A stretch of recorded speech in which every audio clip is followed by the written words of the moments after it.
Welcome to the Knakal News Network. The Knakal News Network is brought to you by Massey Knakal Realty Services, New York's #1 building sales firm.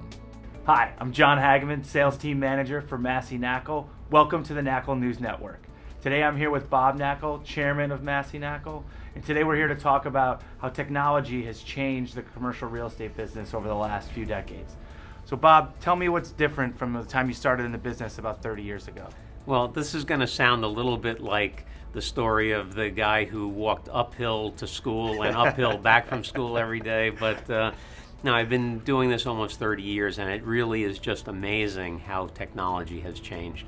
I remember back in '84 and '85 when I started in the business, going to a property tour, for instance. There were no cell phones, we had no computers on our desks, no email, so you'd be waiting in front of a building to show it to a potential buyer or to a broker, and after 15 or 20 minutes, if they didn't show up, you would walk down to the corner, pull the roll of quarters out of your pocket, and call that person's office.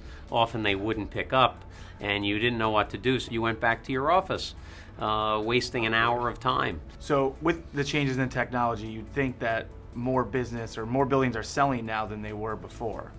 Well, yeah, interestingly, the pace of business is so rapid now. But actually, if you look at the building sale business, there were more buildings sold per year on average in the 80s than in the 90s, in the 90s then in the 2000s, and in the 2000s then in the 2010s.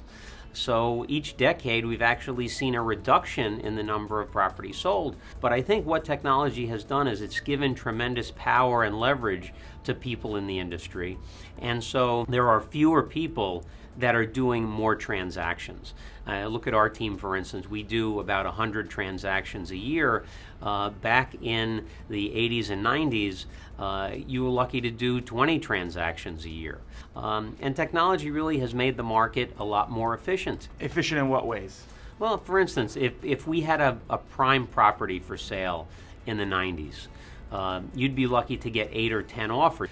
Today, look at 10 West 65th Street, for example, that we sold recently. We had 77 offers on that property within a 30-day period. There is no way that could have been done without email and without the efficiency that technology provides today. And how exactly has that technology, has the change in technology affected the marketing process of certain buildings? Well, you look at marketing materials, for instance.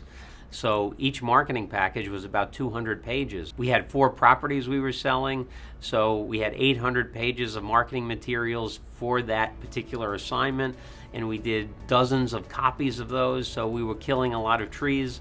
Today it's easy to put all that information into a data room, just send someone a link through email, and they have better quality data, more efficiently done, it's less costly. You talk about the dissemination of the information.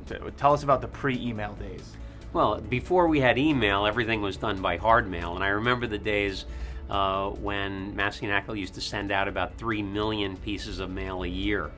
And I still have some paper cuts, I think, to prove that all the envelopes that were stuffed back in those days. And with as fast as technology is moving today, I'm sure that 10 years from now, we're going to look back at the way things are today and we think things are so wonderful. We're going to feel like today's methods are antiquated 10 years from today.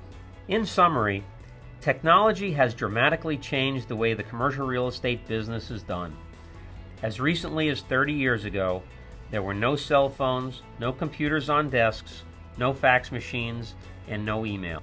While the pace of business is much faster today because of technology, and the market is much more efficient, it appears that technology has created leverage for a small slice of participants in the market to do even more business. Thank you for joining us today. Tune in next week for another installment on the Knakal News Network.